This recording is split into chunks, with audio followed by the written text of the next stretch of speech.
ভুলটা ছিল আমারই। অরিজিতের এখানে কোনো দোষ নেই। সম্প্রতি বিগ বস 19-এ এসে এমনটাই জানালেন সলমান খান। তিনি এটাও সকলের সামনে স্বীকার করলেন যে বর্তমানে তারা খুব ভালো বন্ধু।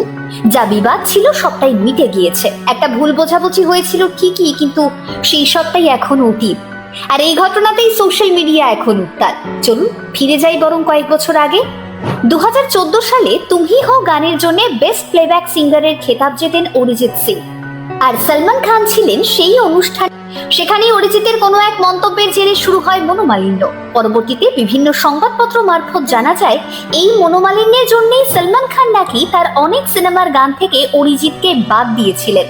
কিন্তু সম্প্রতি বিগ বসের মঞ্চে কমেডিয়ান রবি গুপ্তার রসিকতার জেরে অরিজিৎ সিং এর প্রসঙ্গ উঠলে তিনি হেসেই জানান বর্তমানে অতীতের বিবাদের বিন্দুমাত্র লেশ নেই, বরং তারা এখন খুব ভালো বন্ধু। তিনি আরো জানান যে অরিজিৎ সিং তার টাইগার 3 সিনেমাতে গানও গেয়েছেন এবং তার পরবর্তী সিনেমাতেও কাজ করছেন তিনি।